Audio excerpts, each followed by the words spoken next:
स्वागत है आपका डेली आईएएस के यूट्यूब प्लेटफॉर्म पे 30 कदम 2.0 में पहले 30 कदम की सफलता के बाद आज मैं राहुल वर्मा आपके साथ इंडियन कॉन्स्टिट्यूशन के पहले पार्ट का डिस्कस करूंगा। तो चलते हैं, आगे बढ़ते हैं इंडियन कॉन्स्टिट्यूशन के पार्ट में। तो हम पहले डिस्कस करने वाले हैं कि क्या क्या मैटर्स होंगे जिसको हम कवर करेंगे। तो ये मैटर्स आपको दिखाई दे रहे हैं। जैसे कि आज का जो टॉपिक है वो पहला है संवैधानिक विकास के घटनाक्रम, संविधान के भाग और अनुच्छेद के बारे में। इसके बारे में हम चर्चा करेंगे। ऐसे ही आपके ये 30 टॉपिक्स हैं जिसमें आपके इंडियन कॉन्स्टिट्यूशन के, भारत के संविधान का जो सिलेबस है वो कवर हो जाएगा।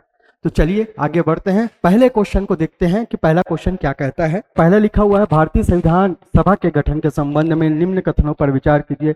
आपके पास 4 ऑप्शन दिए गए हैं, चारों पर विचार करके आपको सही उत्तर का चयन करना है। पहला लिखा हुआ क्या, भारतीय संविधान सभा का गठन 1946 में हुआ। दूसरा लिखा हुआ है सदस्य प्रांतीय विधानसभा द्वारा चुने गए। तीसरा लिखा हुआ है संविधान सभा की पहली बैठक 9 दिसंबर 1946 को हुई। और चौथा लिखा हुआ है संविधान 26 जनवरी 1950 को लागू हुआ है। तो यहाँ पर हम चर्चा करेंगे कि भारतीय संविधान सभा के बारे में क्या क्या चीजें बोली गई है। तो यहाँ पर हम चर्चा करने से पहले एक मिशन के बारे में पढ़ लेते हैं। एक आता है कैबिनेट मिशन। कैबिनेट मिशन 1946 को एक कैबिनेट मिशन आया है। कैबिनेट मिशन के तहत यह प्रावधान किया गया था कि यहाँ पर संविधान सभा का गठन किया जाएगा और संविधान सभा में सदस्य होंगे और सभी के सभी भारतीय होंगे। जैसे कि 389 यानी 389 टोटल मेंबर्स यहाँ पर बोला गया था कि संविधान सभा में होंगे। आपका 389 मेंबर्स की बात की गई थी। और इसकी जो संरचना, इसका जो स्ट्रक्चर है वो 3 पार्ट में हमने डिवाइड कर दिया था। इस चीज को भी याद रखना। तो ये जो कॉन्सेप्ट बिल्डअप हो रहा है संविधान सभा का, तो उसका मान सकते हैं कि बेस, हालांकि भारतीयों के द्वारा ये मांग करती गई थी, लेकिन कैबिनेट मिशन में ये ब्रिटिशर्स के द्वारा ये प्रावधान किया गया कि एक भारत में एक संविधान सभा होगी। चलिए आगे देखते हैं। दूसरा पॉइंट, संसद सदस्य जो हैं प्रांतीय विधानसभा द्वारा चुने गए थे। तो सदस्य जो है प्रांतीय विधानसभा के द्वारा चुने गए थे। तो आपका ये पहला ऑप्शन और ये दूसरा ऑप्शन, दोनों के दोनों ऑप्शन सही हैं। यहाँ पर प्रांतीय विधानसभाओं के द्वारा चुने गए का मतलब समझना, यहाँ पर 2 स्तर पे बात हो रही है। एक केंद्रीय स्तर पे केंद्रीय विधानसभा का बात कर सकते हैं, और एक बात की यह है प्रांतीय विधानसभा। तो आप लोगों को याद रखना है यहाँ पर रोल जो है वो किसका है, आपका प्रांतीय विधानसभा का रोल आएगा। तो दूसरा ऑप्शन भी आपका सही है। तीसरा ऑप्शन देखते हैं क्या सही है कि गलत है। संविधान सभा की पहली बैठक 9 दिसंबर 1946 को, ये बात बिल्कुल सही है। 9 दिसंबर 1946 को पहली बैठक हुई है। 11 दिसंबर 1946 को दूसरी बैठक हुई है। ठीक है, तो तीसरा ऑप्शन भी आपका सही हो गया। चौथा देखते हैं कि संविधान 26 जनवरी 1950 को लागू हुआ है, और ये भी बात सही है। तो आपका यहाँ पर दिखाई दे रहा है 1 2 3 4, चारों ऑप्शन सही है। तो ऑप्शन सी सभी सही इसका आंसर होगा। ये लागू होने का डेट है, आपको याद रखना है। ठीक है, आगे समझ में। चलिए आगे बढ़ते हैं, आगे का क्वेश्चन देखते हैं। जैसे कि आपका आंसर देखेंगे तो ये सी आंसर आपका करेक्ट आंसर आ जाएगा। आगे क्वेश्चन देखते हैं। संविधान की प्रस्तावना से संबंधित क्वेश्चन है। पहला, संविधान यह संविधान का अभिन्न अंग है। दूसरा, इसमें भारत को संप्रभु, समाजवादी, धर्मनिरपेक्ष, लोकतांत्रिक बताया गया है। तीसरा ऑप्शन ये और चौथा ऑप्शन ये। पहले ऑप्शन से हम चर्चा करते जाते हैं कि आपका जो क्वेश्चन है संविधान की प्रस्तावना यानी कि प्रीएम्बल ऑफ द कॉन्स्टिट्यूशन के बारे में, यहाँ पर कुछ पॉइंट्स मेंशन किए गए हैं। उस पॉइंट्स में देखना है कि कौन सा सही है और कौन सा गलत है। पहला, यह संविधान का अभिन्न अंग है। तो पहला चीज, ये जो चीज सही है कि ये इंटीग्रल पार्ट है। तो पहला ऑब्वियसली ये चीज सही होगा। दूसरा पॉइंट बोलता है कि इसमें भारत को संप्रभु, समाजवादी, धर्मनिरपेक्ष और लोकतांत्रिक बताया गया है।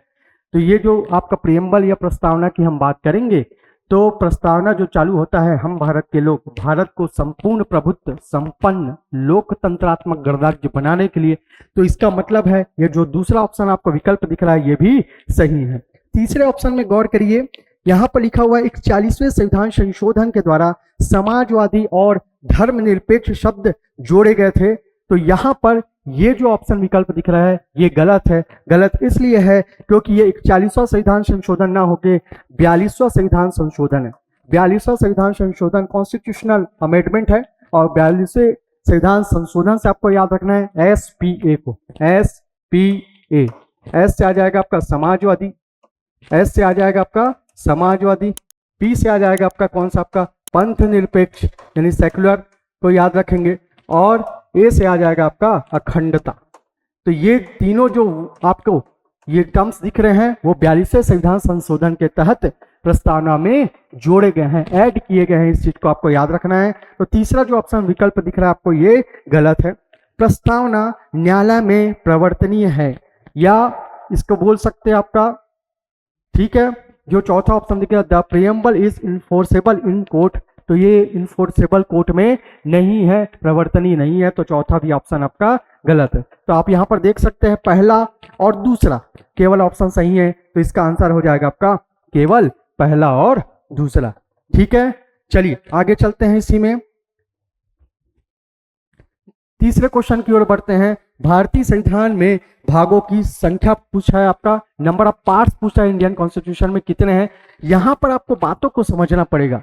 बात क्या बोलता है, तो जब भी हम संविधान की बात करते हैं, कॉन्स्टिट्यूशन की बात करेंगे, कॉन्स्टिट्यूशन की जब हम बात करते हैं तो कॉन्स्टिट्यूशन में अगर मैं पार्ट की बात करता हूं, पार्ट यानी कि भाग की बात करता हूं, तो भाग कितने हैं, 22 है।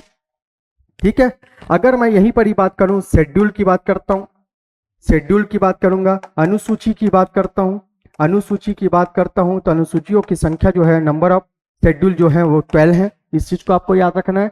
अब यहां पर ध्यान देना है, ये पार्ट जो होता है एग्जैक्ट पार्ट है, लेकिन इस पार्ट में मैं कहीं पर कॉन्स्टिट्यूशन में या इसका पार्ट भी पढ़ सकते हैं। जैसे कि मान लेते हैं आपका 14, आपका पार्ट एक 14 है और एक पार्ट आ जाएगा आपका पार्ट 14 का ए।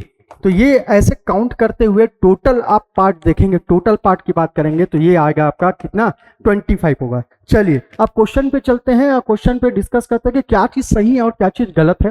पहला चीज देख रहे हैं कि इनिशियली देख रहे हैं देयर वर 20 पार्ट, तो ये तो चीज सही है, और अभी भी मानेंगे तो ये चीज सही आएगा, 22 पार्ट्स हैं। दूसरा पॉइंट देख रहे हैं कि वर्तमान में 25 भाग है, तो 25 भाग मतलब कि 22 प्लस 3 को ये आपका इंडिकेट कर रहा है, तो ये भी ये सही होगा, दूसरा भी ऑप्शन सही आएगा। पार्ट 4 ए में बताता है मौलिक कर्तव्यों के से संबंधित है, बोलता है आपका। ठीक है, पार्ट 4 के ए में, तो पार्ट 4 का ए, पार्ट 4 का ए अगर आप डिस्कस करेंगे तो पार्ट 4 का ए हमको बताता है फंडामेंटल ड्यूटीज के बारे में, मौलिक कर्तव्य के बारे में। तो आपका पार्ट 4 क्या बताता है, पार्ट 4 आपका याद रखना है आप लोगों को। पार्ट 4 जो बताएगा आपको डीपीएसपी बताएगा, directive principle of state policy का मेंशन करता है, उसके बारे में डिस्कशन करता है पार्ट 4, यानी कि राज्य के नीति निर्देशक तत्व के बारे में पार्ट 4 बताता है। और पार्ट 4 का जो ए है वो आपका मूल कर्तव्य के बारे में बताता है। तो यहाँ पर जो पार्ट 4 है का ए मौलिक कर्तव्यों से संबंधित है, ये पार्ट आपका सही है। ठीक है, अब देखते हैं ये जो बता रहा है 9th का बी को बोल रहा है आपका किससे रिलेटेड है, आपका बोल रहा है तो ये कोऑपरेटिव सोसाइटी से रिलेटेड है क्या पूछ रहा है आपको, तो वाकई में ये चीज सही है। तो आपका यहाँ पर पार्ट दिख रहा है 1 2 3 4, ये चारों ऑप्शन को आपको देख के चलना है और आपको आंसर देना है। तो यहाँ पर मैंने डिस्कस कर दिया कि कैसे ये पार्ट 25 हो सकता है। तो आपका जो आंसर आ रहा है वो कौन सा आ रहा है, आपका सी आंसर आ जाएगा। क्लियर, चलिए आगे पढ़ते हैं क्वेश्चन में। अब फंडामेंटल राइट्स से रिलेटेड क्वेश्चन है ये, यहाँ पर देखेंगे रिगार्डिंग फंडामेंटल राइट्स।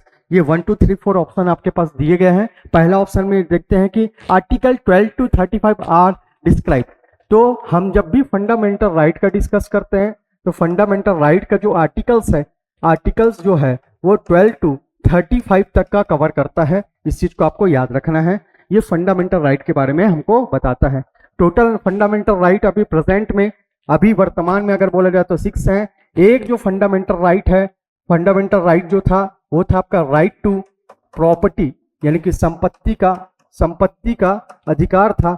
अब ये फंडामेंटल राइट ना होके, ये जो संपत्ति का अधिकार फंडामेंटल राइट यानी कि मौलिक अधिकार ना होके अभी लीगल राइट है, विधिक अधिकार है। इस चीज को याद रखना है, लीगल राइट है, विधिक अधिकार है, विधिक अधिकार है, इस चीज को याद रखना। और ये कहां पर मेंशन किया गया है, तो आर्टिकल 300A में मेंशन किया गया है।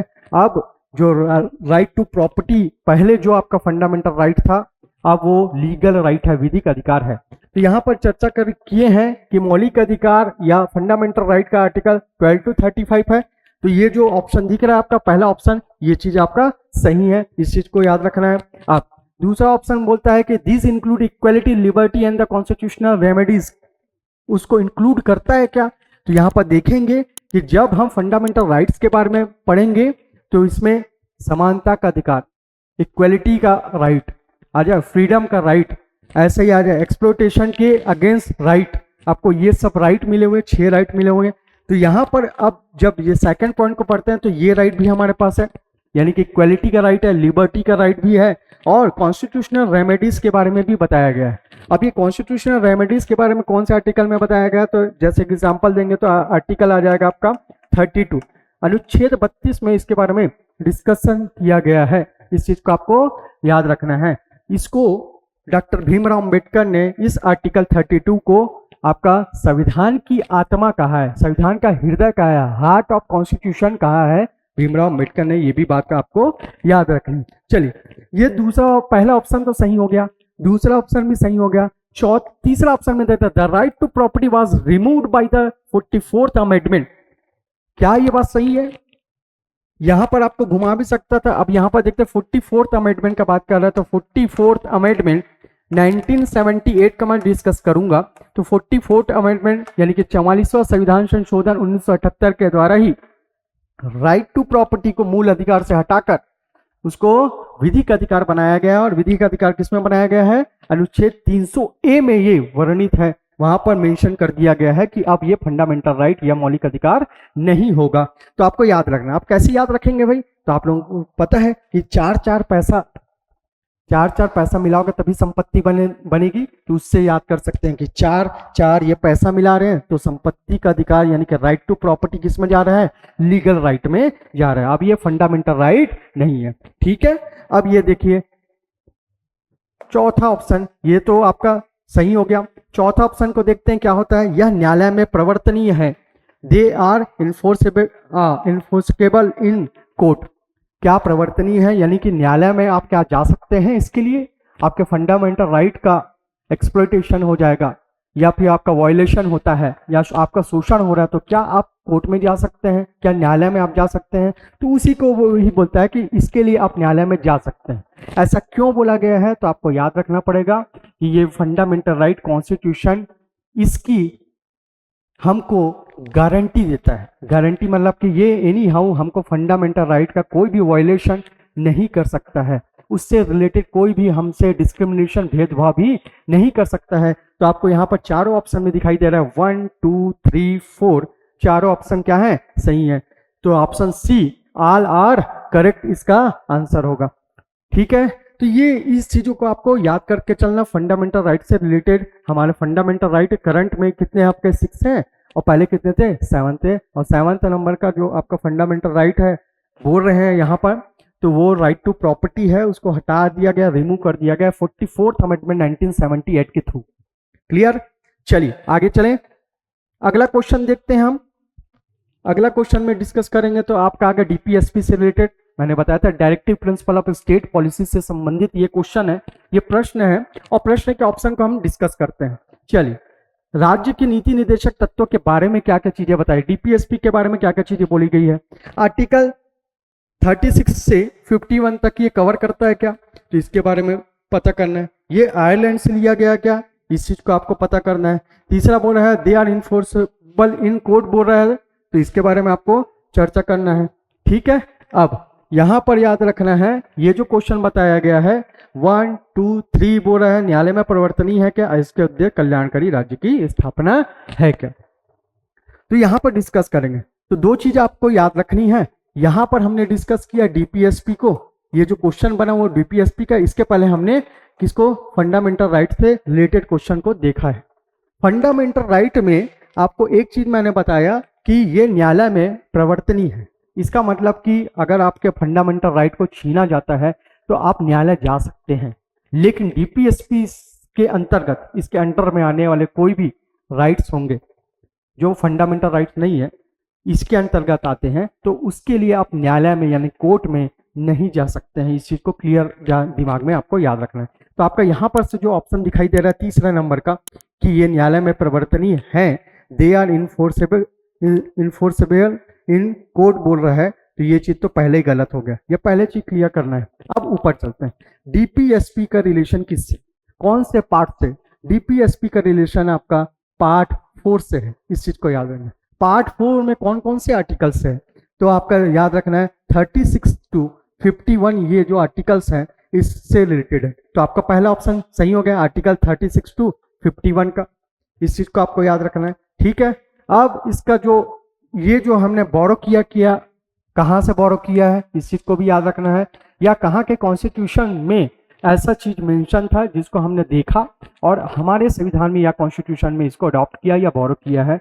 तो आपको देखते हैं आयरलैंड के संविधान से ये प्रेरित है, they are inspired by the constitutional of Ireland, तो ये भी बात सही है, इस चीज को भी याद रखना है। तीसरा देखते हैं कि इसका they aim to establish a welfare state, तो यहां पर देखो लिखा क्या है, directive principle of state policy. किसी भी स्टेट को बनाना है, फॉर्मेशन करना है, ठीक है, एस्टेब्लिश करना है, डेवलपमेंट करना है, मैनेजमेंट करना है, रेगुलेशन करना है, तो इतनी सारी चीजों को करने के लिए उसको कहीं ना कहीं आपको इंकरेज करने की जरूरत पड़ेगी, और ये सब चीजें करने का जो काम होगा वो गवर्नमेंट का होता है, गवर्नमेंट के साथ साथ एडमिनिस्ट्रेशन का होता है, प्रशासन का भी होता है।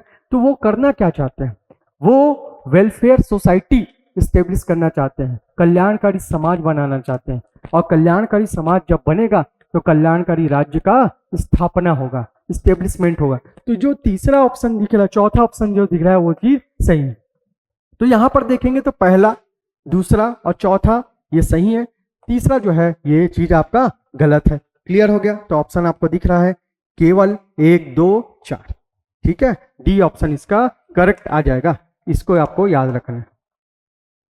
ठीक है, आगे चलते हैं, चलिए आगे देखते हैं। अब हमने क्योंकि यहाँ पर जो आपका सब्जेक्ट मैटर है या टॉपिक्स है उसमें पार्ट भी लिखा हुआ है, शेड्यूल भी लिखा हुआ है, तो पार्ट को आप डिस्कस करेंगे कि ये पार्ट में कौन कौन सा चीजें आते हैं।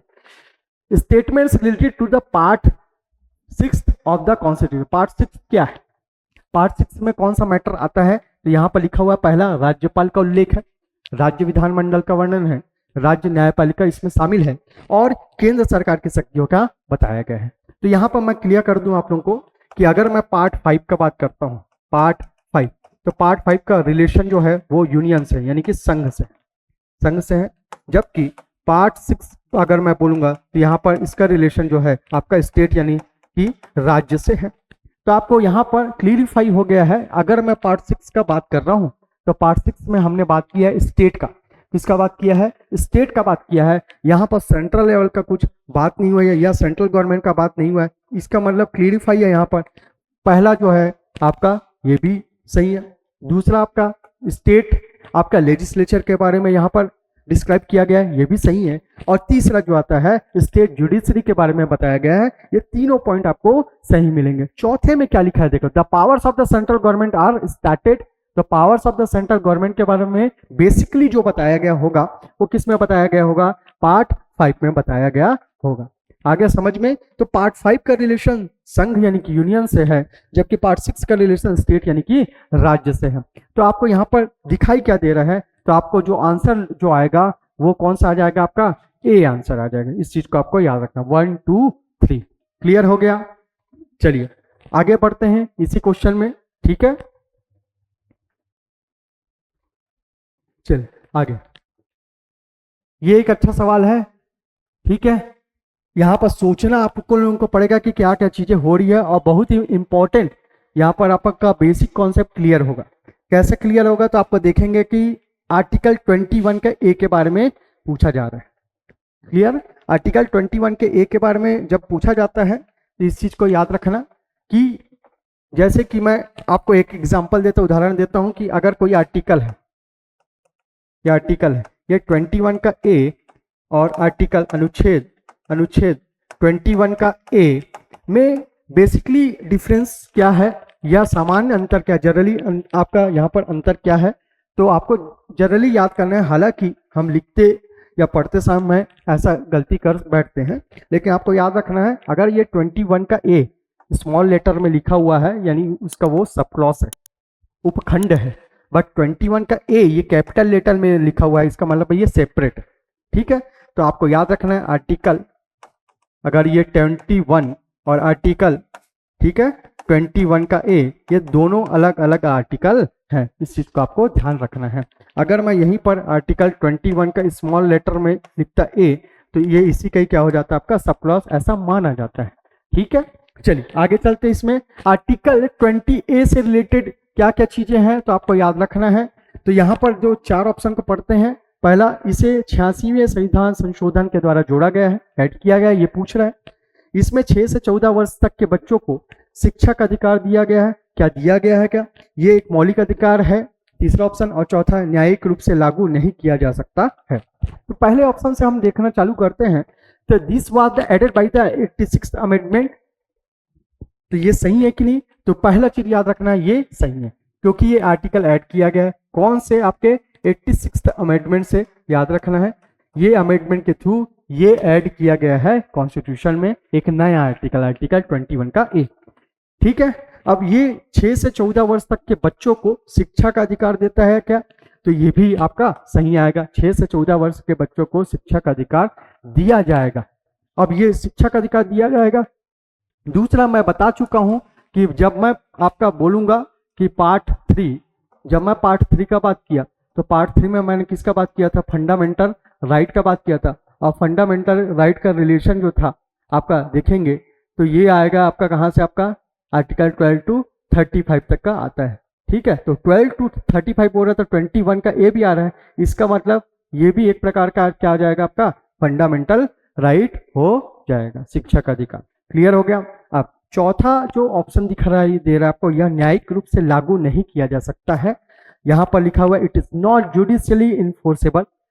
तो ये चीज को भी याद रखना है कि ये भी सही है और ये भी सही है। अब यहां पर दिमाग आप लोगों को घूम सकता है, क्यों? क्योंकि ये तो बना हुआ है भाई, आर्टिकल में दिया हुआ है। तो यहां पर जो बोल रहा है आपको याद रखना है, जुडिशियली इन्फोर्सेबल है कि नहीं बोल रहा है। तो जुडिशियली इन्फोर्सेबल है कि नहीं अगर आप बोलेगा, तो आपको याद रखना है लागू नहीं किया जा सकता।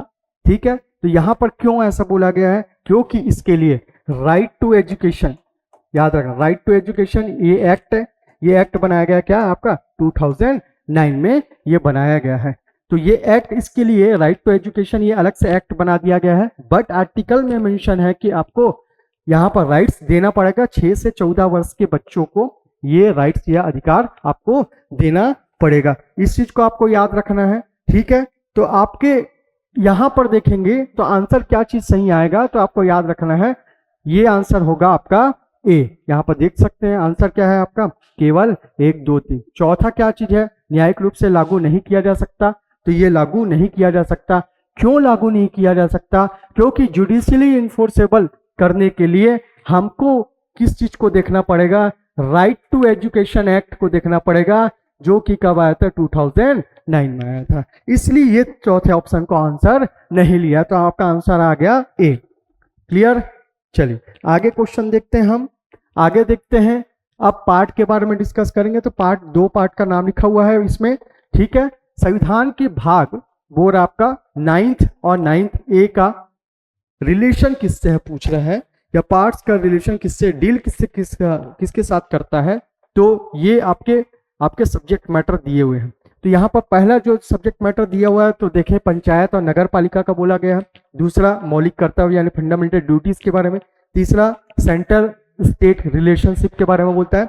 चौथा बोलता है न्यायपालिका और संसद के बारे में आपको बोलता है। तो इनमें से आपको देखना है। तो आपको याद रखना है कि अगर मैं पार्ट 9 का बात करूंगा तो इसका रिलेशन आपका पंचायत से है, और पार्ट अगर 9 का ए का बात करूंगा तो आपको याद रखना है आपका इसका रिलेशन किससे? आपका नगर पालिका से। तो यहाँ पर क्लियर कट आपको पता चल गया है कि इसका जो पहला ऑप्शन दिख रहा है, ये वाला जो ऑप्शन है ये सही है, दूसरा नहीं है, तीसरा सही नहीं है, और चौथा भी सही नहीं है।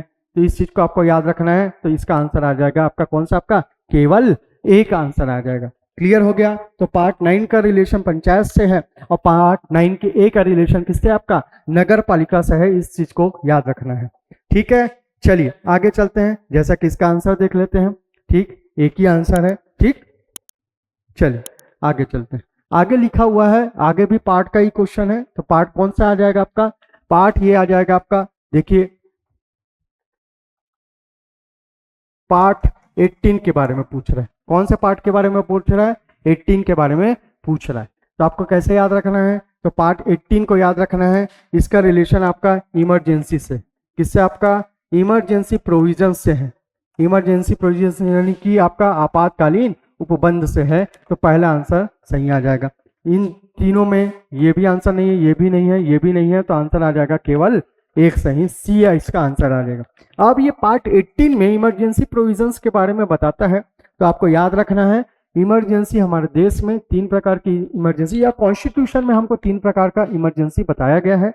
तो आर्टिकल जैसे कि हम पढ़ेंगे 352, ठीक है, एक आर्टिकल पढ़ेंगे 356 और एक आर्टिकल हम पढ़ेंगे 360, ठीक है। ये तीनों आर्टिकल का रिलेशन इमरजेंसी प्रोविजन से है, ठीक है। आगे समझ में, जैसे कि आपका ये आ जाएगा, आपका इसको बोलते हैं हम नेशनल इमरजेंसी। क्या बोलते हैं? आपका नेशनल इमरजेंसी बोलेंगे, इस चीज को याद रखना है, ठीक है। नेशनल इमरजेंसी का मतलब कि राष्ट्रीय आपातकाल कहा जाता है इसको, ठीक। वैसे ही आपका 352 है, ये +4 करिए, 356 +4 करिए, 360, 4 का गैप है, तो 352। 356 का बोलेंगे आपका कॉन्स्टिट्यूशनल, कॉन्स्टिट्यूशनल इमरजेंसी का ये बात करेगा, संवैधानिक आपात बोलते हैं इसी को। इसी को और क्या बोलते हैं? आपका प्रेसिडेंट रूल बोलते हैं, इस चीज को याद रखना है, ठीक है। राष्ट्रपति शासन कहा जाता है, राष्ट्रपति शासन कहा जाता है, इस चीज को भी याद रखना है आपको, ठीक है। आगे समझ में, ठीक। 360 में क्या आ जाएगा? आपका फाइनेंशियल इमरजेंसी, फाइनेंशियल इमरजेंसी की बात करता है, यानी कि वित्तीय आपात, वित्तीय आपात का बात करता है, आपातकाल का बात करता है। इन तीनों में एक चीज आपको याद रखनी है, आर्टिकल जो 360 लिखा हुआ है वित्तीय आपातकाल, आज तक भारत में एक भी बार नहीं लगा है, इस चीज को आपको याद रखना है। तो इसका आंसर क्या हो गया? आपका पार्ट 18 का रिलेशन किससे? आपका पार्ट 18 का रिलेशन किससे आ जाएगा? आपका इमरजेंसी प्रोविजन से है, आपका आपातकालीन उपबंधों से है। क्लियर? तो इसका आंसर आ गया आपका सी, ठीक है। यहां पर आंसर देखेंगे तो सी आ जाएगा आपका, ठीक है। क्लियर हो गया। अगले क्वेश्चन में चलते हैं। अगला क्वेश्चन क्या चर्चा करता है? ये भी पार्ट के बारे में बात करता है। ये बता रहा है आपका कौन सा पार्ट 17 का बात कर रहा है, ठीक है। तो 17 मतलब खतरा भैया, ठीक है। तो जनरली हम ऐसा बोल तो नहीं सकते खतरा है इससे ऐसा करके, लेकिन भाषा का अगर हम प्रयोग करते हैं तो उस भाषा में, जैसे कि मैं मान लीजिए मैं सिर्फ इंग्लिश जानता हूं और सामने वाला सिर्फ हिंदी जानता है, तो हम दोनों की बातें हम दोनों नहीं समझ पाएंगे, इस चीज को आपको याद रखें। तो खतरा करके आप लोग कोड याद रखें, 17 मतलब खतरा, खतरा मतलब कि भाषा, हालांकि ऐसा बोलना नहीं चाहिए, लेकिन फिर भी हम कोड के तौर पे अगर चलेंगे तो 17 का यानी खतरा, खतरा यानी कि आपको भाषा को याद रखना है। तो भाषा को यानी कि लैंग्वेज को याद करेंगे तो कौन सा लैंग्वेज आएगा? राजभाषा, ऑफिशियल लैंग्वेज। कौन सा लैंग्वेज आ जाएगा आपका? ऑफिशियल लैंग्वेज के बारे में ये डिस्कस करता है। तो अगर ऑफिशियल लैंग्वेज का हम बात करेंगे, इस चीज को याद रखना, ठीक है। ऑफिशियल लैंग्वेज के बारे में हम डिस्कस करेंगे तो ये चीज आ जाएगा। इसका हम शेड्यूल में भी डिस्कस करेंगे, अभी आगे चल के अनुसूची के बारे में भी बताएंगे। अनुसूची का कौन सा अनुसूची यानी कि शेड्यूल में इसके बारे में बोला गया है। तो आर्टिकल अनुसूची आ जाएगा आपका 8, कौन सा आपके अनुसूची 8 यानी कि शेड्यूल 8 में इसके बारे में ऑफिशियल लैंग्वेज के बारे में बताया गया है। और ऑफिशियल लैंग्वेज का हम डिस्कस करेंगे तो ऑफिशियल लैंग्वेज में आपको याद रखना है कि इनिशियली आपका ये जो है प्रारंभिक तौर पे इनिशियली जो लैंग्वेज ऑफिशियल लैंग्वेज थे वो 14 थे, और इसको 8 ऐसे लैंग्वेज थे जिनको ऐड किया गया।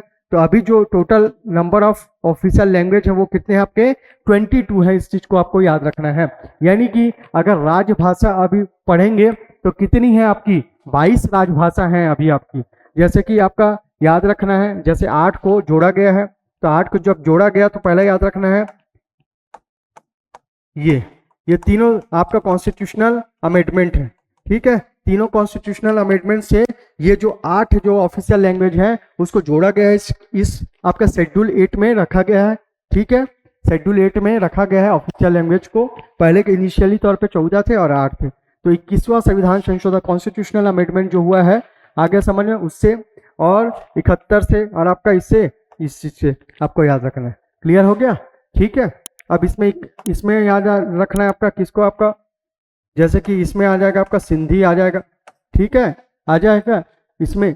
तो इसमें याद रखना है सिंधी को, ऐसे ही इसमें याद करेंगे तो ये आपका तीन आपका कॉन्स्टिट्यूशनल अमेंडमेंट को याद रखना है। तीनों कॉन्स्टिट्यूशनल अमेंडमेंट जो दिखाई दे रहा है आपको, वो तीनों का रिलेशन किससे, आपका ऑफिशियल लैंग्वेज से है। ठीक है, तो इसका आंसर जो आएगा पार्ट 17 ने 17 यानी कि खतरा बता दिया आपका ऑफिशियल लैंग्वेज से आएगा। इस चीज को आपको याद रखना है। चलिए अगला क्वेश्चन चलते हैं। अगला क्वेश्चन दिया हुआ है आर्टिकल 280 के बारे में। आर्टिकल 280 के बारे में दिया गया है और यहाँ पर ऑप्शन में देखते हैं क्या क्या चीजें दिया गया है।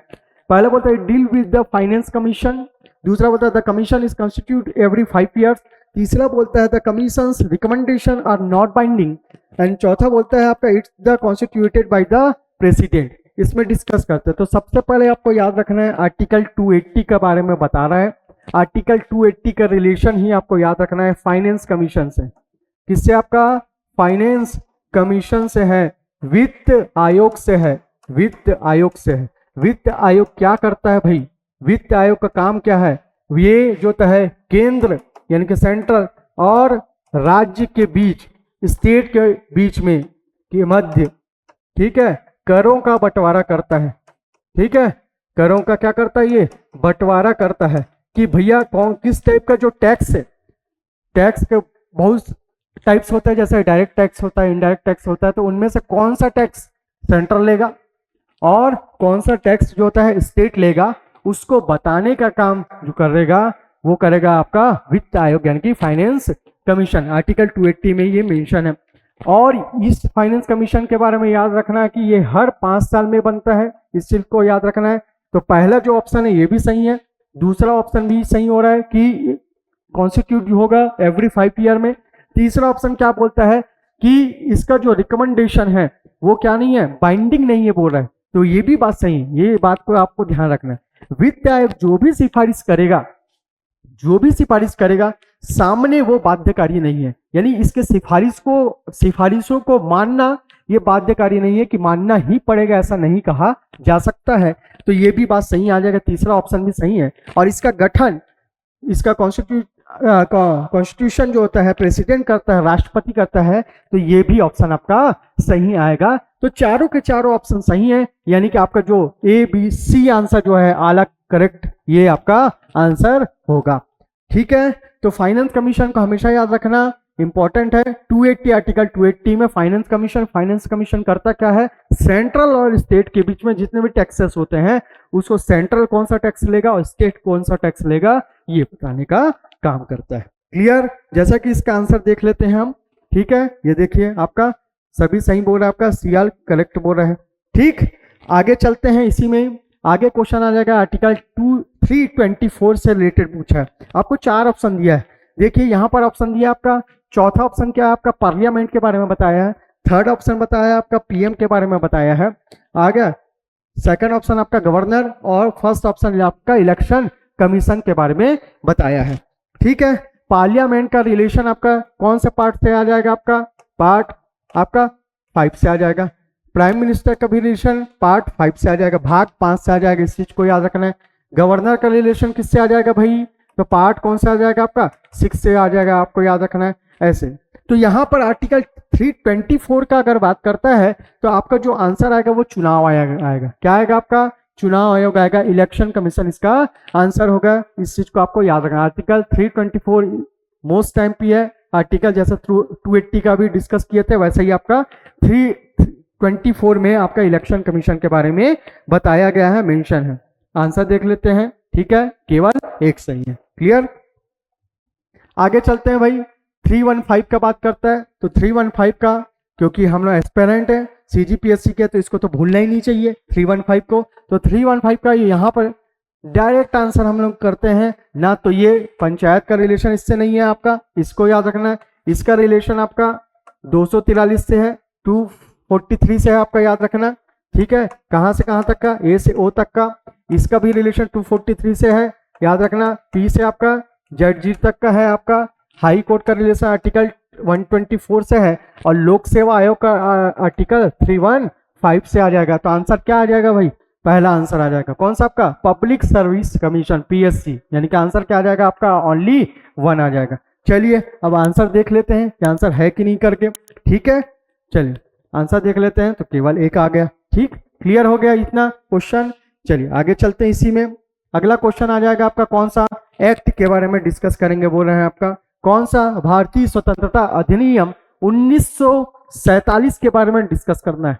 तो 1900 who introduce the Indian independence act 1947 in the British parliament. British parliament में किसने रखा था ये चीज बोला गया है, भारतीय स्वतंत्रता अधिनियम 1947 को। तो ब्रिटिश पार्लियामेंट में रखने वाले जो है ये चार ऑप्शन में आपको देखना है, लॉर्ड माउंटबेटन। तो माउंटबेटन क्या है आपके, तो याद रखना है, ये भी क्या थे आपके, वायसराय थे। क्या थे आपके, वायसराय थे, इस चीज को याद रखना है। ठीक है, ठीक। क्लीमेंट एटली का अगर बात करेंगे तो ये पीएम है, ठीक। और ये लॉर्ड वेवल का बात करेंगे तो ये भी वायसराय थे। और पंडित नेहरू जो थे कांग्रेस के मेंबर्स थे, और अंतरिम गवर्नमेंट में भी इनको कोई ना कोई डिपार्टमेंट दिया गया था। तो आपका जो आंसर आएगा यहाँ पर आपको याद रखना है, यहाँ जो आंसर आने वाला है वो कौन सा आने वाला है, क्लीमेंट एटली था। तो 1947 के इंडियन इंडिपेंडेंस एक्ट को ब्रिटिश पार्लियामेंट में रखवाने वाले कौन थे आपके, क्लीमेंट एटली का नाम आएगा। क्लियर हो गया, इस चीज को आपको याद रखना है। ठीक है, जैसे ये आंसर आ गया आपका क्लीमेंट एटली। अगला क्वेश्चन डिस्कस करते हैं। अगला क्वेश्चन में देखिए, ये चीज को मैं अभी डिस्कस कर चुका हूं, लेकिन फिर भी एक डिस्कस कर लेते हैं कि संविधान की अनुसूचियों की संख्या बताइए। शेड्यूल के number of schedule in constitution कितने हैं, कॉन्स्टिट्यूशन में शेड्यूल की बात करेंगे तो शेड्यूल कितने हैं, अभी डिस्कस किए थे हम, शेड्यूल का डिस्कशन किए थे। तो शेड्यूल कितना हो गया आपका, 12। कितने शेड्यूल है आपके, 12 शेड्यूल है, 12 शेड्यूल है, इस चीज को आपको याद रखना है। क्लियर हो गया। इसमें से जो इनिशियली कितने शेड्यूल थे बोलेगा तो 8 शेड्यूल थे। इसमें ऐड कितना किया गया, अगर आपको बोलता है कितना ऐड किया गया, 4 ऐड किया गया। ठीक है, और तो टोटल कितने हो गए, 12 हो गया, इस चीज को याद रखना। तो कौन सा शेड्यूल, 9th 10th 11th और आपका 12th शेड्यूल के बारे में इसका आगे समझ में। 9th शेड्यूल का रिलेशन कौन से सब्जेक्ट से है, तो आपका लैंड रिफॉर्म से। किससे, आपका लैंड रिफॉर्म से है, इस चीज को आपको याद रखना है। भूमि सुधार से है, भूमि सुधार से, इस चीज को याद रखना है। और 9th शेड्यूल को जो ये शेड्यूल है, इस चीज को याद है। अनुसूची है, 9वीं अनुसूची का संबंध कौन से विषय से, सब्जेक्ट मैटर से आएगा, लैंड रिफॉर्म से। और ये फर्स्ट कॉन्स्टिट्यूशनल अमेंडमेंट 1952 के थ्रू ये ऐड किया गया है, पहला संविधान संशोधन 1952 के तहत। 10वां का याद रखना, ये एंटी डिफेक्शन लॉ से रिलेटेड है, यानी कि दल बदल, किससे, दल बदल कानून से संबंधित है। आगे समझ में, इस चीज को आपको याद रखना है। ठीक है, क्लियर हो गया। 11th नंबर का आ जाएगा, शेड्यूल का रिलेशन पंचायत से है। और 12th नंबर के शेड्यूल का जो रिलेशन है वो आपका नगर पालिका यानी म्यूनसिपालिटी से है, इस चीज को याद रखना है। तो इसके लिए जो आपका कॉन्स्टिट्यूशनल अमेंडमेंट है 73वां संविधान संशोधन 1992, और इसके लिए अगर बात करूंगा तो 74th अमेंडमेंट कॉन्स्टिट्यूशनल अमेंडमेंट 1992, इनका रिलेशन आ जाएगा। क्लियर हो गया, इतना चीज को आपको याद रखना है। ठीक है, तो संविधान में अनुसूचियों की संख्या तो कितनी थी आपकी, 12 है। अभी करंटली कितने हैं, 12। इनिशियल बोलेंगे तो 8 थी, पहले 4 को ऐड किया गया। चलिए आंसर इसका क्या आ जाएगा आपका, सी। क्या आ जाएगा आपका, सी आंसर आ जाएगा। आंसर देख लेते हैं एक बार। ठीक है, सी आंसर है। क्लियर। चलिए आगे चलते हैं। संविधान सभा की पहली बैठक कब हुई थी, ये सिंपल क्वेश्चन है, ये सिंपल क्वेश्चन है तो सिंपल आंसर भी होगा। तो आपको याद रखना है, ये पहले डिस्कस कर चुके हैं। संविधान सभा की पहली बैठक आपका कब हुआ है, तो आपको याद रखना है 9 दिसंबर 1946 को हुआ है। 15 अगस्त 1946 को हमारा देश आजाद हुआ है, इस चीज को याद रखना है। 26 नवंबर 1949 को हमने कॉन्स्टिट्यूशन को एडॉप्ट किया है, ग्रहण किया है, इस चीज को आपको याद रखना है। क्लियर हो गया। तो ये सब चीजों को याद रखना है। तो फर्स्ट आपका मीटिंग जो हुआ था वो कब हुआ था, आपका 9 दिसंबर 1946 को हुआ था, ये आपको याद रखना है पहला चीज। क्लियर हो गया, तो इसका आंसर आ जाएगा ए। ठीक है, ये आ गया आपका ए आंसर। अगला जो बन गया संविधान का बोल रहा है आपका पार्ट को फिर पूछ रहा है। तो पार्ट यहाँ पर बोला गया किसको, पार्ट किसका डिस्कस किया गया, पार्ट 9। ठीक है, पार्ट 9 को किस कॉन्स्टिट्यूशनल अमेंडमेंट से जोड़ा गया, बोला गया पंचायत से संबंधित है। तो पंचायत का मैटर किससे रिलेटेड है बोल रहा है आपका, तो आपको याद रखना है कौन सा अमेंडमेंट अभी पढ़े थे, अभी 73rd अमेंडमेंट आपको याद रखना है। 73वां संविधान संशोधन 1992 के तहत इसको जोड़ा गया था। क्लियर हो गया? आंसर देख लेते हैं एक बार। ठीक है, 73वां संविधान संशोधन कौन सा आ गया आपका? 1992 आ गया। ठीक, आगे चलते हैं। आगे आ गया 343 का relation, article 343 is related to, किससे रिलेटेड है बोल रहा है आपका? ऑफिशियल लैंग्वेज से रिलेटेड है क्या? जुडिशरी से रिलेटेड है क्या? एजुकेशन से रिलेटेड है क्या? पार्लियामेंट से रिलेटेड है क्या? तो आपको दिख रहा है 343 आ गया, जो मैं बताया था पार्ट 17, 17 मतलब खतरा, जो बताया था वही चीजों को याद रखना है। तो इसका भी आंसर क्या आ जाएगा आपका? ऑफिशियल लैंग्वेज यानी कि राजभाषा इसका आंसर आ जाएगा। ठीक है, चलिए आंसर देखते हैं। राजभाषा इसका आंसर है। क्लियर हो गया? ठीक, आगे चलते हैं। इसमें 352 तो अभी मैंने डिस्कस किया था 352 का, तो यहाँ पर आप बात कर रहेंगे 352 यानी कि नेशनल इमरजेंसी का भी मैंने बात किया था। तो आपको याद रखना है इसका आंसर तो ए ही होगा। तो यहाँ पर आपका ये आर्टिकल 352 का मैटर है, इस चीज को याद रखना है। यहाँ पर आपका प्रेसिडेंट रूल का बात किया, राष्ट्रपति शासन का बात करता है, तो ये 356 से है, इस चीज को याद रखना है। और ये वित्तीय आपातकाल को बोला है, तो ये आर्टिकल कौन सा आ जाएगा आपका? 360 का बात करेगा, इस चीज को याद रखना है। क्लियर हो गया? तो आपको याद रखना है ये चीज आ जाएगा। तो राज्य आपातकाल का संबंध भी इससे आ जाएगा, 356 से आ जाएगा। तो आंसर कौन सा आ जाएगा भाई? आर्टिकल 352। तो आर्टिकल 352 क्या है? तो ये आंसर आ जाएगा नेशनल इमरजेंसी का आंसर होगा। क्लियर हो गया बात? ठीक है, चलिए आगे चलते हैं। इसी में ये आंसर हो गया आपका। आगे चलेंगे। कौन सा भाग का बोल रहा है आपका? भाग पार्ट कौन सा बोल रहा है आपका? 15 का बात कर रहा है। कौन सा पार्ट का बात कर रहा है? पार्ट 15 का बात कर रहा है। भाग 15 क्या है? तो भाग 15 को आपको याद रखना है, ना ही जुडिशरी का रिलेशन, क्योंकि मैं बता चुका हूं जुडिशरी के बारे में भी डिस्कस जो वहां होगा। तो जुडिशरी के बारे में पार्ट 5 में भी आप पढ़ते हैं, पार्ट 6 में भी पढ़ते हैं, स्टेट लेवल पे और यूनियन लेवल पे, सेंट्रल लेवल पे पढ़ते हैं। ऑफिशियल लैंग्वेज के बारे में पार्ट 17 के बारे में बात हो गया। आपका वित्त के बारे में, फाइनेंस के बारे में हमने बात किया, आर्टिकल 280 में बात किया। तो बच गया क्या? इलेक्शन बच गया। तो इसका आंसर जो होगा पार्ट जो होता है आपका 15 का रिलेशन किससे आ जाएगा आपका? इलेक्शन, यानी कि आपका किससे आ जाएगा? निर्वाचन से आ जाएगा। क्लियर हो गया यहाँ तक का बात? ठीक है, तो आगे क्वेश्चन चलते हैं इसी में। ठीक, अगला क्वेश्चन आ जाएगा कौन सा आपका? ये आपका आंसर था इसका, निर्वाचन आ गया। अगला क्वेश्चन आ जाएगा फिर पार्ट के बारे में डिस्कस करने हैं। तो कौन सा पार्ट के बारे में पूछ रहा है? ये आपका पार्ट 14 के बारे में पूछता है। कौन सा बारे में? पार्ट 14 के बारे में। तो आपको याद रखना है पार्ट जो 14 है, पार्ट आपका कौन सा? आपका 14 कौन सा है आ जाएगा? सॉरी, पार्ट आएगा आपका कौन सा? आपका 16। कौन सा आ जाएगा आपका? पार्ट 16 का बात आएगा। पार्ट 16 का यहाँ पर बात हो रहा है, तो पार्ट 16 का रिलेशन आपका डायरेक्टली किससे आ जाएगा? पीएससी से।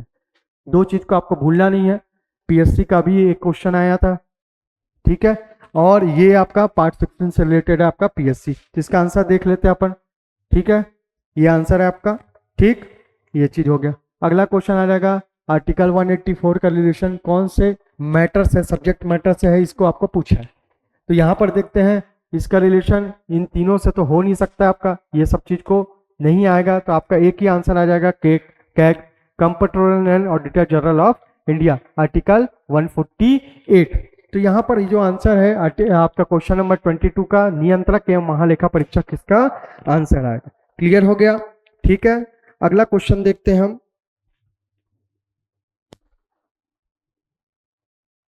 बोर्ड ऑफ कंट्रोल का उद्देश्य क्या था, इस चीज को पूछ रहा है आपका। ठीक है, अब ये बोर्ड ऑफ कंट्रोल अचानक से कैसे आ गया भाई? तो इसके लिए हमको कहीं ना कहीं पर कहाँ जाना पड़ेगा? आपका एक्ट में, अधिनियम में जाना पड़ेगा। ब्रिटिश रूल के समय में, ब्रिटिश सरकार के समय में क्या क्या अधिनियम था, तो आपको याद रखना है 1773 से लेकर 1947 तक का जितना भी एक्ट बना है, ठीक है, वो एक्ट का रिलेशन ब्रिटिश रूल से है। जिससे आपका ब्रिटिश रूल यानी कि ब्रिटिश शासन से है, इस चीज को याद रखना, ब्रिटिश शासन से, इस चीज को क्लियर रखना है। तो ब्रिटिश रूल के अंडर में कौन सा ऐसा मैटर था, सब्जेक्ट मैटर था, जिसका रिलेशन बोर्ड आपका किससे? आपका बीओसी से था, इस चीज को बोलता है। तो बीओसी को याद रखना है, बीओसी, तो बीओसी यानी बोर्ड ऑफ कंट्रोल। तो कंट्रोल किसको कंट्रोल करेगा भाई? किसी ना किसी को तो कंट्रोल करना पड़ेगा इसको। तो कंट्रोल करने का मैटर को बता रहा है, तो पहला कंपनी के राजनीतिक पॉलिटिकल मैटर्स जितने भी होंगे या अफेयर्स होंगे, उसको कंट्रोल करने का काम किसका होता था? बीओसी का होता था। तो दो ऑर्गेनाइजेशन थे, एक बीओसी था और एक आपका बीओडी था। बीओसी का काम यहाँ पर ये बता दिया कि पॉलिटिकल अफेयर्स जितने भी हैं उसको कंट्रोल करने का काम था, ठीक है। और एक था आपका ये बोर्ड ऑफ कंट्रोलर है, और ये बोर्ड ऑफ क्या है आपका डायरेक्टर, बोर्ड ऑफ डायरेक्टर। तो दो ऑर्गेनाइजेशन थे या इंस्टीट्यूट थे या संस्थाएं थी जिसको बनाया गया था, और इसका कहीं ना कहीं रिलेशन आपका 1784 के एक्ट से है, 1784 के एक्ट से है। यहाँ पर इस चीज को भी आपको याद रखना है। क्लियर हो गया। तो बीओसी का जो मैटर है इसमें आंसर आएगा control over the companies political affairs आएगा, ये सब मैटर नहीं आएंगे, इस चीज को आपको याद रखना है। क्लियर हो गया। बोर्ड ऑफ कंट्रोलर का मैटर हो गया। आगे चलते हैं। ये देखिए कंपनी के राजनीतिक मामलों पर नियंत्रण, इसका उत्तर आ जाएगा। अगला, मुस्लिमों के पृथक निर्वाचक मंडल की शुरुआत कब हुई थी? ये चार ऑप्शन आपके पास दिखाई दे रहे हैं।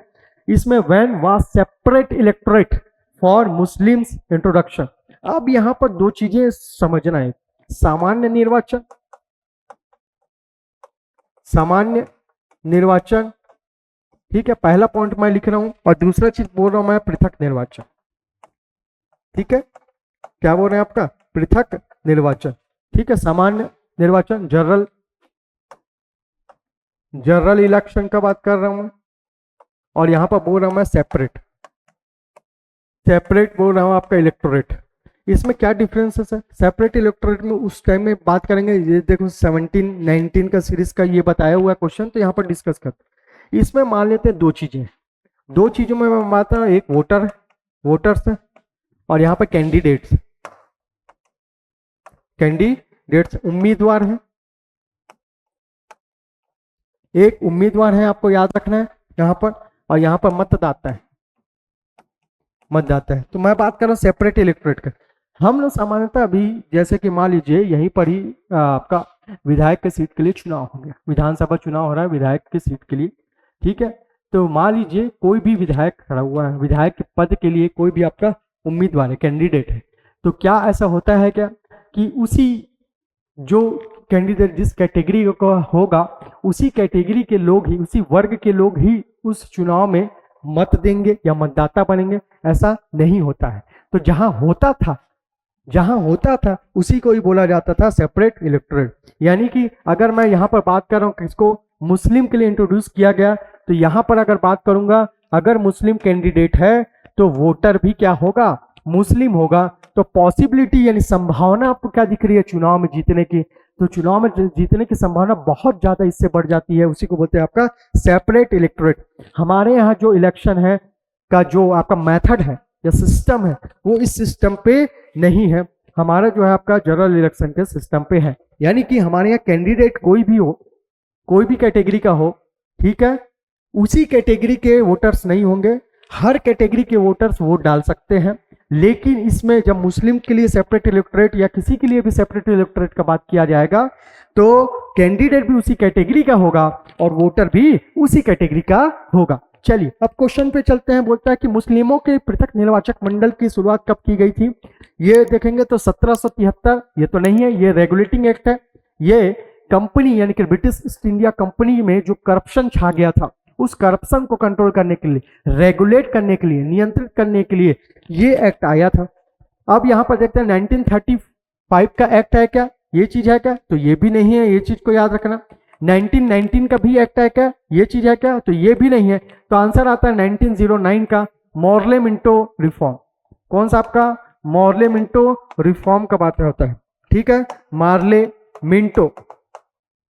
मिंटो सुधार का बात होता है। अब ये मार्ले मिंटो सुधार क्या था भाई? तो इसको डिस्कस कर लेते थोड़ा सा 2 मिनट में। तो मार्ले मिंटो सुधार, मार्ले मिंटो रिफॉर्म का बात कर रहे हैं, क्या चीज बोला गया, ठीक है। अब इसमें बात किया गया, मैंने बताया कि ये जो है था आपका बी आंसर सही है। इसमें इसका रिलेशन किसका? आपका मार्ले मिंटो आपका रिफॉर्म से। मार्ले मिंटो रिफॉर्म में मुस्लिम्स को क्या दे दिया गया? आपका सेपरेट इलेक्टोरेट के बात की और दिया गया। तो यही सिस्टम अप्लाई कर दिया गया इनके लिए, बाकी कैटेगरी के लिए नहीं था। इस चीज को भी याद रखना है। सिर्फ और सिर्फ किसके लिए दिया गया था? मुस्लिम के लिए। और पहली बार दिया गया सेपरेट इलेक्टोरेट, तो पहली बार भी मिला है किसको? मुस्लिम्स को मिला है, पृथक निर्वाचक मंडल की मिला हुआ है। और इसका रिलेशन याद रखना डिवाइड एंड रूल से है, डिवाइड एंड रूल पॉलिसी से है, डिवाइड एंड रूल पॉलिसी से है। इस चीज को याद रखना। यानी कि आपका बांटो और राज करो, बांटो और राज करो की पॉलिसी यानी कि नीति कही जाती है। क्यों कही जाती है? क्योंकि ब्रिटिशर्स चाहते ही थे कि भारत में एकता ना आए, यूनिटी की बात ना हो, एक ना हो जाए, क्योंकि इनको पता था कि इसके पहले जो एक युद्ध हो चुका है 1857 की क्रांति, वैसा ये युद्ध नहीं चाह रहे थे, वैसे ये क्रांति नहीं चाह रहे थे, इसलिए चाहते थे कि इनकी एकता टूट जाए। तो उसी को तोड़ने के लिए बांटो और राज करो, फूट डालो और शासन करो। ठीक है, इसको बांटो और राज करो, या ये एक बोल सकते हैं इसको फूट डालो और शासन करो की नीति। फूट डालना है, डालने का काम कर रहे हैं, और शासन करो की नीति। ठीक है, इस चीज को आपको याद रखना है। क्लियर हो गया? ठीक है, इस चीज में आपको ठीक। तो इसका आंसर क्या आ जाएगा आपका? 1909 आ जाएगा। पहली बार ये चीज दिया गया, इसका आंसर देख लेते हैं भाई एक बार। 1909। क्लियर हो गया ये बात? अगला क्वेश्चन में चलते हैं। चलिए, 1919 के अधिनियम के द्वारा कौन सी प्रणाली लागू की गई थी? बहुत ही बेहतरीन क्वेश्चन है। ठीक है, अब इसमें कौन सा प्रणाली लागू किया गया था? तो यहाँ पर देखते जाते हैं। क्या फेडरल सिस्टम आया था? क्या आपका पार्लियामेंट्री रूल आया था? क्या आपका मिलिट्री रूल आया था? तो मिलिट्री रूल तो कभी आया नहीं, इस चीज को आपको याद रखना है। ठीक है, पार्लियामेंट्री रूल आया क्या? तो पार्लियामेंट्री रूल भी इस आपका नहीं किया गया, प्रोविजन कोई नहीं किया गया था। संघीय शासन फेडरल गवर्नमेंट आएगा क्या? तो नहीं किया गया था। किसका किया गया? डायरकी का किया गया। किसका किया गया? आपका डायरकी का किया गया था। इस चीज को आपको याद रखना है। क्लियर हो गया? ठीक है, तो यहां पर जो होता है प्रोविंशियल लेवल पे दो लेवल का बात करेंगे, आपका प्रोविंशियल का आपका और सेंट्रल लेवल। ठीक है, प्रांतीय स्तर पे एक आ जाएगा आपका कौन सा? प्रांतीय और केंद्रीय स्तर पे। दो स्तरों पे बात हो तो डायरकी का पहले तो मीनिंग याद रखना है। मीनिंग क्या होगा? या फिर आपका लिटरल मीनिंग बोलेंगे, शाब्दिक अर्थ बोलेंगे, तो ऐसा तो कुछ नहीं है। डायरकी को में याद रखना है आपको क्या कि डायरकी का जो कॉन्सेप्ट है वो सब्जेक्ट मैटर को दो पार्ट में डिवाइड कर देता है। ठीक है, सब्जेक्ट मैटर को कैसे डिवाइड कर देगा? आ गया एक रिजर्व, एक कौन सा सब्जेक्ट बोलेगा? आपका रिजर्व सब्जेक्ट बोलेगा, और एक बोलेगा एक ट्रांसफर्ड। कौन सा? आपका ट्रांसफर्ड सब्जेक्ट के बारे में बात करेगा। रिजर्व यानी कि आरक्षित विषय, आरक्षित विषय के बारे में डिस्कस करेगा। ठीक है, ये आरक्षित विषय के बारे में डिस्कस करेगा। और ये बोलेगा आपका स्थानांतरित विषय। कौन सा विषय बोलेगा? आपका स्थानांतरित विषय के बारे में डिस्कस करता है। इस चीज को आपको याद रखना है। तो इसका जो आंसर आ जाएगा आपका कौन सा आ जाएगा? आपका डायरकी आ जाएगा। 1919 में जो एक्ट में है वो आंसर आ जाएगा आपका डायरकी। क्लियर हो गया? इसके बाद चलते हैं आगे 1773 के रेगुलेटिंग एक्ट के बारे में डिस्कस करते हैं। क्लियर? यहाँ पर 3 से 4 ऑप्शन दिए गए हैं। 4 ऑप्शन में ध्यान से पढ़ना है और आंसर देते जाना। पहला बोला it increase British government control over the companies rule. तो मैं पहले ही बताया था 1773 का जो एक्ट था उसका पूरा नाम था रेगुलेटिंग एक्ट। और रेगुलेट करने का मतलब होता है कि नियंत्रण स्थापित करना, स्टेब्लिश करना, रेगुलेट करना। तो रेगुलेट किसको करना चाह रही थी ब्रिटिश सरकार? ब्रिटिश सरकार चाह रही थी ईस्ट इंडिया कंपनी को रेगुलेट करने का, क्योंकि ईस्ट इंडिया कंपनी में करप्शन आ गया। उस करप्शन को जैसे रेगुलेट नहीं किया गया तो हो सकता था कंपनी लॉस होते खत्म हो जाए। इसी कारण ब्रिटिश गवर्नमेंट ने सोचा कि कंपनी को क्या किया जाए? नियंत्रित किया गया। तो पहला ऑप्शन आपका ये सही आ गया। इसमें याद रखना सुप्रीम कोर्ट की स्थापना कलकत्ता में की गई। ये 100% राइट है। क्यों? सुप्रीम कोर्ट की स्थापना कलकत्ता में की गई 1774 में। ठीक है, आगे समझ में इस चीज को आपको याद रखना है। क्लियर? जब कलकत्ता में किया गया तो इसके जो चीफ जस्टिस थे, मुख्य न्यायाधीश थे, वो थे आपके एलिजा एम्पे।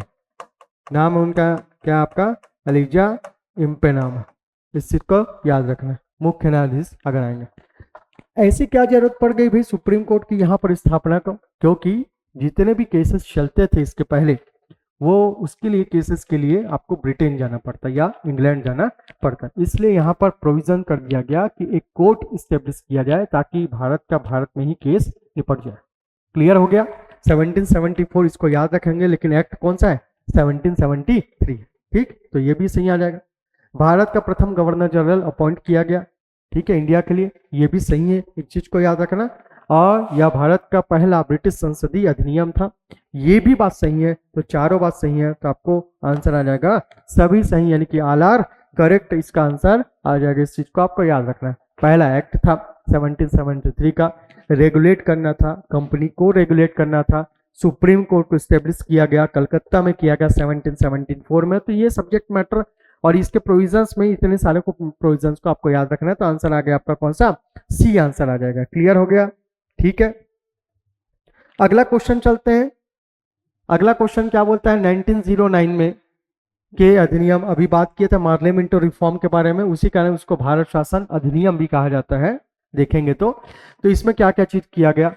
केंद्रीय विधान परिषद के सदस्यों की संख्या बढ़ाई गई, प्रांतीय परिषदों में पहली बार भारतीयों को नामांकित किया गया, पृथक निर्वाचक मंडल की शुरुआत किया गया, भारत में द्वैध शासन का प्रारंभ हुआ। इन चार आपको पॉइंट में देखते जाते हैं। तो यहाँ पर आप दिखाई देंगे तो केंद्रीय विधान परिषद के सदस्यों की संख्या क्या की गई है, यहाँ पर बढ़ाई गई है। तो ये बात तो आपकी सही है, इस चीज को आपको याद रखना है, ठीक है। दूसरा ऑप्शन बोल रहा है प्रांतीय परिषदों में पहली बार भारतीयों को नामांकित किया गया, तो ये भी सही है। तीसरा भी आपका सेपरेट इलेक्टोरेट के बारे में बात किया था, मुस्लिम्स को मिला।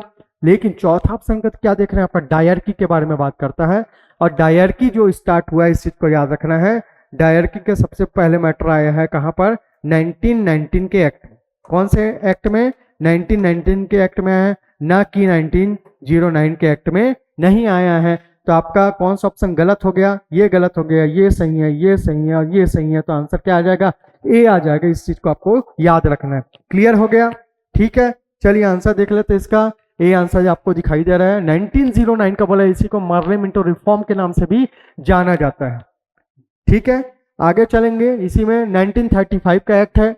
1935 में क्या क्या चीजें कहा गया है, तो इसको सीधा चलते हैं। पहला चीज क्या बोला है, this was the longest act pass by the British government. ये चीज सही है, इस चीज को याद रखना।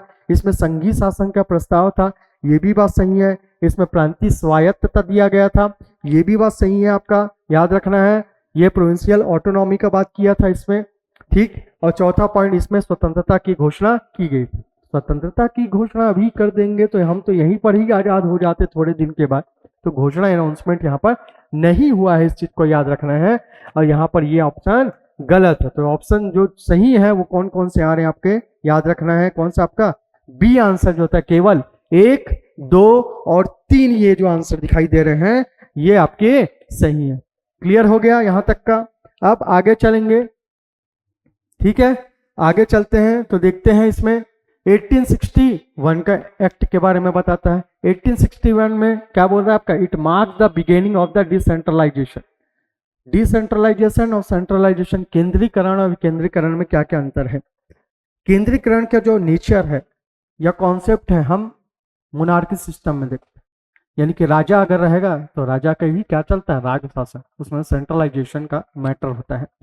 डिसेंट्रलाइजेशन मतलब कि राज्य का भी सरकार है, केंद्र का भी सरकार है, या प्रांत का, उस समय प्रोविंस गवर्नमेंट चल रहा है, प्रोविंशियल गवर्नमेंट चल रहा है, तो उसको डिसेंट्रलाइजेशन कहा जाता है। तो क्या 1861 के एक्ट में ये डिसेंट्रलाइजेशन का शुरुआत हुआ था, तो वाकई में यहाँ पर हुआ था। इस चीज को आपको याद रखना, पहला आंसर सही है।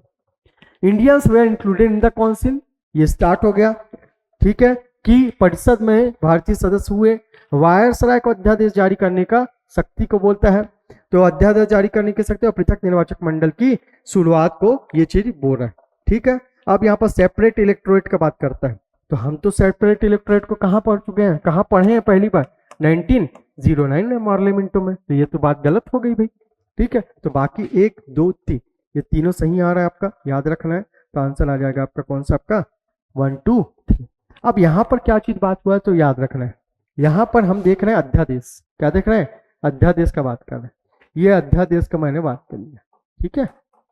अध्यादेश, अध्यादेश का संबंध आर्टिकल 123 अनुच्छेद 123 और आर्टिकल 213 दोनों से, अनुच्छेद 213 ये दोनों से आर्टिकल से इसका रिलेशन आ जाएगा राष्ट्रपति से, प्रेसिडेंट से है।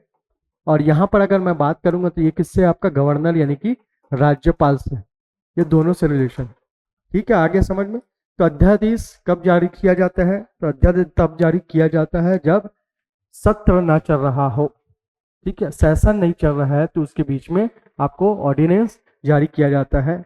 अध्यादेश यानी कि ऑर्डिनेंस जारी किया जाता है। तो ऑर्डिनेंस कैसे काम करता है, जस्ट लाइक एक्ट काम करता है। एक्ट तो बनता नहीं है, क्योंकि एक्ट बनने के लिए आपको पता है लोकसभा, राज्यसभा और आपका प्रेसिडेंट, अगर कोई भी एक हाउस से एक बिल इंट्रोड्यूस हो रहा है एक हाउस में, दूसरे हाउस में ये जाएगा, दूसरे हाउस से प्रेसिडेंट के पास जाएगा, प्रेसिडेंट जब साइन करेंगे तभी वो बिल जो है, विधेयक जो है वो एक्ट बनेगा, अधिनियम बनेगा, अदरवाइज नहीं बन सकता। ऐसा कोई भी प्रोसेस नहीं है, शॉर्टकट मेथड नहीं है कि डायरेक्ट यहां से चले गए तो एक्ट बन गया, ऐसा कोई भी प्रोसेस नहीं। तो यहां पर जो बोला गया ऑर्डिनेंस, तो जब सेशन नहीं चल रहा था, सेशन का जैसे कि जनरली मैं बोल देता हूँ, एक सेशन ए है और एक सेशन आपका ये है। मान लीजिए समर सेशन है, ठीक है, ग्रीष्मकालीन सत्र चल रहा है, और विंटर सेशन है, ठीक है। समर सेशन का बात करते हैं तो मैं मान लेता हूँ मार्च, एक एग्जांपल ले रहे हैं, ठीक है, मार्च से आपका जून मान लिया, ठीक है। अब ये विंटर सेशन को मैं मान रहा हूँ आपका सितंबर टू दिसंबर मान रहे थे, है ना, एग्जांपल लेते हुए। तो यहाँ पर जो गैप दिख रहा है आपका जुलाई के बाद, जून के बाद, जुलाई अगस्त और सितंबर, जुलाई अगस्त, ये 2 मंथ, ये 2 मंथ का जो गैप है उसी को बोलते हैं कि सेशन नहीं चल रहा है। आगे समझ में, यानी कि सेशन नहीं चलने का मतलब डिस्कशन नहीं हो रहा है, मीटिंग्स नहीं हो रही हैं, बैठकें नहीं हो रही, बैठकें नहीं हो रही हैं, तो कोई एक्ट लाया, कोई बिल लाया जा, इंट्रोड्यूस किया जा सकता है क्या? नहीं किया जा सकता। कहाँ करेंगे जब बैठकें नहीं हो रही है तो तभी ये अध्यादेश जारी किया जाता है, यानी कि ऑर्डिनेंस जारी किया जाता है इसी बीच में। तो ऑर्डिनेंस की जो प्रकृति होती है, नेचर होता है, वो कैसे होती है, किस टाइप की होती है, तो वो एक्ट के जैसे होती है, काम वैसा करेगी, लेकिन एक्ट नहीं बना। एक्ट तभी बनेगा, अधिनियम तभी बनेगा। तो ये प्रोसेस बता दिया हूं, एक हाउस से जाएगा एक बिल, विधेयक, एक हाउस से, यानी एक सदन से दूसरे सदन, दूसरे हाउस में जाएगा, दूसरे से जाएगा प्रेसिडेंट के पास, और ये चीज हो जाएगा। क्लियर हो गया? तो यहां पर जो आपका आंसर जो आ रहा था, वो कौन सा आंसर आ रहा था? ए आंसर आ रहा था। ठीक है, अगला क्वेश्चन चलते हैं। चलिए अगले क्वेश्चन में चलेंगे। लास्ट क्वेश्चन है आपका, ठीक है, लास्ट क्वेश्चन 1892 का आपका कौन सा आ जाएगा? आपका एक्ट आ गया। तो यहाँ पर देखते हैं 1892 के एक्ट के बारे में क्या क्या चीज दिया गया। It was the extension of the 1861, ये बात सही है। 1861 का जो एक्ट आया था उसका ही एक्सटेंशन था, उसको देखा गया क्या उसमें अमेंडमेंट की रिक्वायरमेंट थी, संशोधन की जरूरत थी 1861 के अधिनियम में। तो उसको देखते हुए कौन सा अधिनियम या एक्ट बनाया गया? 1892 का एक्ट बनाया गया। पहली बार सीमित निर्वाचन लागू हुआ, यह भी सही है, आपको याद रखना है। भारतीयों को प्रश्न पूछने का अधिकार दिया गया। तो भारतीयों को पहले प्रश्न पूछने का ही अधिकार नहीं था, इस चीज को आपको याद रखना। ब्रिटिशर्स को था, भारतीयों को प्रश्न पूछने का अधिकार नहीं था इस चीज को, तो ये भी चीज दिया गया। बजट में मतदान का अधिकार दिया गया, तो बजट में मतदान का अधिकार बिल्कुल भी नहीं था, इस चीज को याद रखना है। तो ये जो आपका एक चीज ये गलत हो गया, तो कितने ऑप्शन आपके सही हो गए? 1 2 3, यानी कि आंसर क्या आ जाएगा? ए आंसर आ जाएगा। इस चीज को आप लोग देख लेंगे, ठीक है, ये आंसर आ गया। ठीक, तो यहां पर आपका पहला जो आपका टॉपिक है, हमने शेड्यूल कवर किया, हमने आर्टिकल कवर किया और कॉन्स्टिट्यूशनल डेवलपमेंट की बात की, कुछ बातों को रखा। ऐसे ही हम चर्चा करते रहेंगे हर एक टॉपिक पे और आगे बढ़ते जाएंगे। तो टॉपिक से टॉपिक वाइज आगे चलकर आप लोगों को ये चीज मिला गया कि हम 2 से 3 पार्ट में क्वेश्चन बनाने की कोशिश किए हैं, कि हार्ड से लेकर आपका मॉडरेट क्वेश्चन भी रहेंगे, इजी क्वेश्चन भी रहेंगे। तो आप लोग डेली आईएएस रायपुर के साथ बने रहिए और ऐसे ही हम डिस्कस करते रहेंगे 30 कदम में। धन्यवाद। जय हिंद, जय भारत, जय छत्तीसगढ़।